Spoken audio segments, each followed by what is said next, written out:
Hello guys, ഏവർക്കും നമ്മുടെ പുതിയൊരു വീഡിയോയിലേക്ക് സ്വാഗതം. ഇന്ന് നമ്മളിവിടെ ഡിസ്കസ് ചെയ്യാൻ പോകുന്നത് ഗർഭകാലം സുരക്ഷിതമാക്കാനുള്ള 5 വഴികളാണ്. നമ്മുടെ ഗർഭസമയത്ത് അല്ലെങ്കിൽ നമ്മുടെ ഗർഭത്തിൻ്റെ ആരംഭം തൊട്ടിട്ട് ഡെലിവറി വരെയുള്ള സമയത്ത് ഒരു പ്രഗ്നൻസി വുമൺ ശ്രദ്ധിക്കേണ്ട നോർമൽ കാര്യങ്ങളെ പറ്റിയാണ് നമ്മൾ പറഞ്ഞു പോകുന്നത്. 5-6 കാര്യങ്ങൾ ഞാനതിൽ ഉൾപ്പെടുത്തുന്നുണ്ട്. ഞാൻ 5 ഇട്ടെന്നേ ഉള്ളൂ. പല പല കാര്യങ്ങൾ നിങ്ങൾക്ക് യൂസ്ഫുള്ളാകും, നിങ്ങൾക്ക് അറിയാവുന്ന കാര്യങ്ങൾ തന്നെയായിരിക്കും. പക്ഷേ ഞാൻ എല്ലാം ഒന്ന് പറഞ്ഞു പോകാം. ഗർഭിണികൾ അതായത് ഫസ്റ്റ് പ്രഗ്നൻസിയിൽ കുറേ ഡൗട്ടുകൾ നമുക്ക് വരും. സോ അവർക്കിത് 100% യൂസ്ഫുള്ളായൊരു വീഡിയോ ആയിരിക്കും. അപ്പോൾ എൻ്റെ ചാനൽ ആദ്യമായിട്ടാണ് കാണുന്നതെങ്കിൽ ചാനൽ സബ്സ്ക്രൈബ് ചെയ്യുക. വീഡിയോ ഇഷ്ടപ്പെട്ടിട്ടുണ്ടെങ്കിൽ ലൈക്ക് ചെയ്യുക. വീഡിയോ റിലേറ്റഡ് എന്തെങ്കിലും സംശയ കാര്യങ്ങളോ വരുന്നുണ്ടെങ്കിൽ കമൻറ്റുകളായിട്ട് ചോദിച്ചാൽ മതി, ഞാൻ അതിന് റിപ്ലൈ തരുന്നതായിരിക്കും. അപ്പോൾ നമുക്ക് നേരെ വീഡിയോയിലേക്ക് പോകാം. ഒരു സ്ത്രീയെ സംബന്ധിച്ചിടത്തോളം അവൾ ഏറ്റവും അധികം ആനന്ദം അനുഭവിക്കുന്നത് താനൊരു അമ്മയാകാൻ പോകുന്ന എന്നറിയുന്ന നിമിഷമായിരിക്കും. അന്നു മുതൽ വരാൻ പോകുന്ന തൻ്റെ പൊന്നോമനയ്ക്കായി ദിവസങ്ങൾ എണ്ണിയുള്ള കാത്തിരിപ്പായിരിക്കും അമ്മമാർ. നമ്മൾ അൺഎക്സ്പെക്റ്റഡ് ആയിട്ട് നമ്മൾക്കൊരു പ്രഗ്നൻസി കിട്ടുന്നത്, നമ്മൾ പ്ലാൻ ചെയ്തൊരു പ്രഗ്നൻസി കിട്ടുന്നതിലും രണ്ടിലും രണ്ട് സന്തോഷമായിരിക്കും നമുക്ക് കണ്ടുവരുന്നത്, അല്ലേ? അൺഎക്സ്പെക്റ്റഡ് എന്ന് പറയുമ്പോൾ നമ്മൾ എക്സ്പെക്റ്റ് ചെയ്യാത്ത സമയത്ത് നമ്മൾ പ്രഗ്നൻ്റ് ആണെന്ന് പറയുന്നത്. പക്ഷേ ചിലരുണ്ട്, നമ്മുടെയൊക്കെ ചാനലുകളിൽ നമുക്ക് കാണാൻ പറ്റുന്ന അത്തരത്തിലാണ്. അവർ ഓൾറെഡി അവരുടെ ഓവുലേഷൻ ഡേറ്റ് കാൽക്കുലേറ്റ് ചെയ്തിട്ടുണ്ടായിരിക്കും, ഇംപ്ലാന്റേഷൻ ബ്ലീഡിങ് നോട്ട് ചെയ്തിട്ടുണ്ടാവും, പീരിയഡ്സ് മിസ്സാവുന്ന ഡേറ്റ് നോക്കിയിരിക്കുന്നവരായിരിക്കും. അത്തരക്കാർക്ക് പറഞ്ഞറിയിക്കാൻ പറ്റുന്നൊരു സന്തോഷമായിരിക്കും, അല്ലേ? നമ്മുടെ പ്രഗ്നൻസി കാർഡിൽ നമ്മുടെ 2 പിങ്ക് ലൈൻ കാണുമ്പോൾ. സോ നമുക്ക് അത്രക്കാർക്ക് വേണ്ടി, അതായത് പ്രഗ്നൻസി അത്രയും കെയർ ചെയ്ത് അങ്ങനെയുള്ളവരാണെങ്കിൽ ഉറപ്പായിട്ട് നിങ്ങൾ ഈ വീഡിയോ കാണണം. നിങ്ങൾക്ക് ഭയങ്കരമായിട്ട് യൂസ്ഫുൾ ആയിരിക്കും. നിങ്ങളുടെ പല സംശയത്തിനുള്ള ആൻസറുകൾ നമ്മുടെ ഈ വീഡിയോയിലുണ്ട്. അപ്പോൾ വീഡിയോ സ്കിപ്പ് ചെയ്ത് ഫുള്ളായിട്ട് കാണുക. നിങ്ങൾക്ക് എവിടെയാണ് എന്താണ് സംശയമുള്ളതെന്ന് എനിക്കറിയില്ല. സോ നിങ്ങൾ വീഡിയോ ഫുള്ളായിട്ട് കാണുക. ഏതെങ്കിലും ഒരു പോർഷൻ വിട്ട് കളയാതെ നോക്കുക, കാരണം എല്ലാ പോർഷൻസും എല്ലാവർക്കും ഹെൽപ്ഫുള്ളാണ്.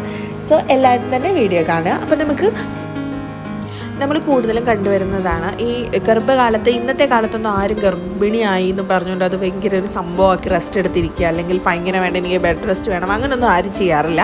എല്ലാവരും അവരെന്താണോ ഇതിന് മുമ്പ് ചെയ്തുകൊണ്ടിരുന്നത് സെയിം ആക്ടിവിറ്റീസ് ചെയ്യും. ചിലരിപ്പം ജോലിക്ക് പോകുന്നവരാണെങ്കിൽ ജോലിക്ക് പോകും. ഇപ്പം എന്താ പറയുക, വീട്ടിലെ സ്വന്തമായിട്ട് ബിസിനസ് ഉള്ളൊരു ബിസിനസ്, അല്ലെങ്കിൽ വീട്ടിലെ കാര്യങ്ങൾ നോക്കുന്നൊരു വീട്ടിലെ കാര്യങ്ങളൊക്കെ നോക്കുന്ന ഒരു ട്രെൻഡാണ് നമ്മളിപ്പോൾ കണ്ടുവരുന്നത്. അല്ലാതെ അത് ഭയങ്കര ഒരു എന്താ പറയുക, പ്രഗ്നൻസി എന്ന് പറയുന്ന ഒരു അസുഖമാണെന്നും പറഞ്ഞിരിക്കുന്ന ആൾക്കാരൊന്നും ഇന്നത്തെ കാലത്തില്ല. സോ അവർക്ക് വരുന്ന കോമൺ കുറച്ച് ഡൗട്ടുകളുണ്ട്, ഞാനതൊന്ന് പറയാം. നിങ്ങളൊന്ന് ശ്രദ്ധിച്ചോളൂ, ഇതിലേതെങ്കിലുമൊക്കെ നിങ്ങളുടെ സംശയത്തിൽ വരുന്നുണ്ടോന്നേ.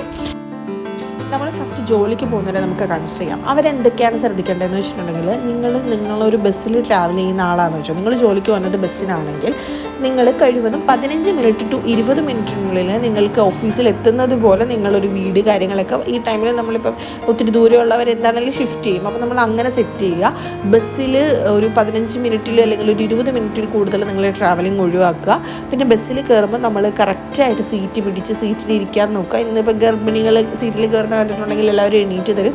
അപ്പോൾ അത് തരുമ്പോൾ നമ്മൾ വേണ്ടാന്ന് പറയാതെ നമ്മൾ ആ സീറ്റ് തന്നെ ഇരിക്കുക. കാരണം നമ്മൾക്ക് നിന്ന് ട്രാവൽ ചെയ്യുന്നത് നമുക്ക് ഗർഭകാലത്ത് ബുദ്ധിമുട്ടാണ്. സോ അങ്ങനെ ചെയ്യാൻ പാടില്ല. പിന്നെ നമുക്ക് എന്താ പറയുക, ഈ ഒരു ടൈമിൽ നമ്മൾ ബൈക്ക് ഒക്കെ യൂസ് ചെയ്യാമെന്ന് ചോദിക്കും. ഈ ഒരു ടൈമിൽ നമ്മൾ ഓഫീസിൽ പോകുന്ന, ഇപ്പോൾ സ്കൂട്ടറിലൊക്കെ പോകുന്നവരാണെങ്കിൽ അവർക്ക് സ്കൂട്ടിയൊക്കെ കൊണ്ട് തന്നെ പോകാം, അതിലൊന്നും പ്രശ്നമില്ല.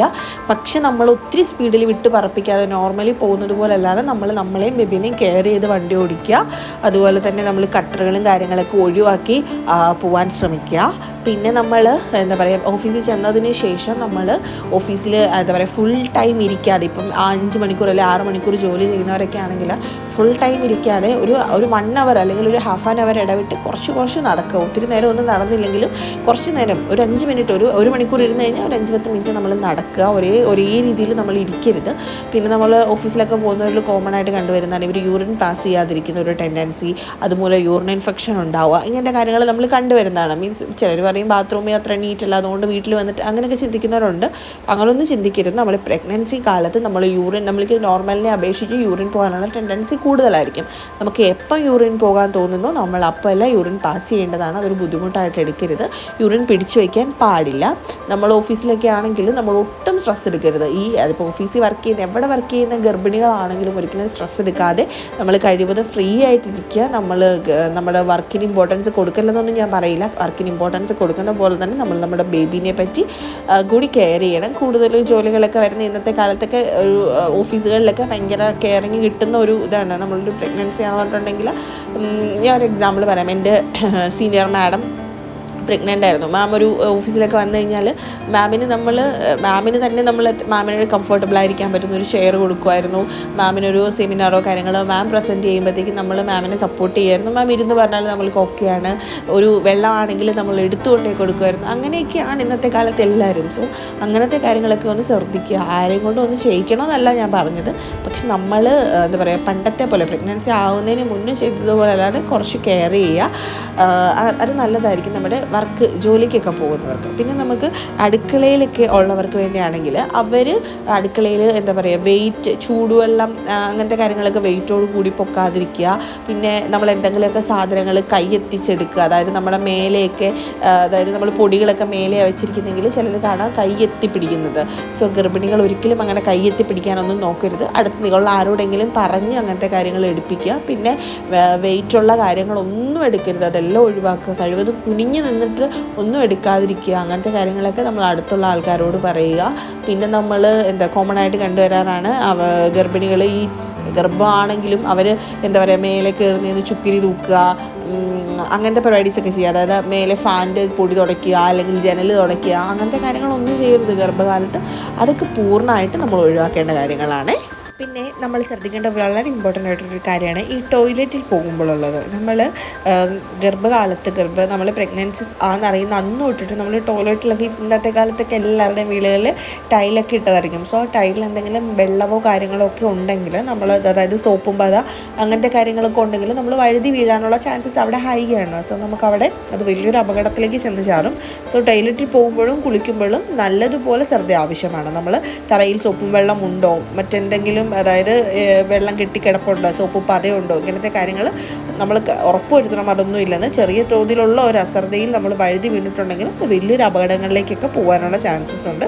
അതുകൊണ്ട് നമ്മളിപ്പോൾ വീട്ടിൽ വേറെ ആരെങ്കിലും ഒക്കെ, ഇപ്പം നമുക്ക് വേറെ കുഞ്ഞുങ്ങളൊക്കെ ഉണ്ടെങ്കിൽ നമുക്ക് പറയാൻ പറ്റില്ല ബാത്റൂം അവർ എങ്ങനെയാണ് ഇട്ടേക്കണേന്ന്. സോ നമ്മൾ വാഷ്റൂമിൽ കയറുന്നതിന് മുന്നേ തന്നെ നമ്മൾ ബാത്റൂം ഫുള്ളൊന്ന് എന്താ പറയുക, തറയിൽ വെള്ളമുണ്ടോ അങ്ങനത്തെ കാര്യങ്ങളൊക്കെ നോക്കിയിട്ട് വേണം എപ്പോഴും കയറാൻ. ചിലർ ഉറക്കത്തിൽ നിന്നൊക്കെ പെട്ടെന്ന് ചെന്ന് കയറുമ്പോഴാണെങ്കിലും നമ്മുടെ മനസ്സിൽ എപ്പോഴും ഇരിക്കണം ഈ ഒരു കാര്യം, ബാത്റൂമിൻ്റെ കാര്യം. അതുപോലെ തന്നെ ശ്രദ്ധിക്കേണ്ടതാണ് വീട്ടിലെ തറ എപ്പോഴും വൃത്തിയും വെള്ളമില്ലാതെ ഉടങ്ങിക്കിടക്കാൻ. ഈ സെയിം സിനാരിയോ തന്നെ എന്തെങ്കിലും മിക്ക വീടുകളിലും നമുക്കിപ്പോൾ ടൈലാണ് ഞാൻ പറഞ്ഞതുപോലെ.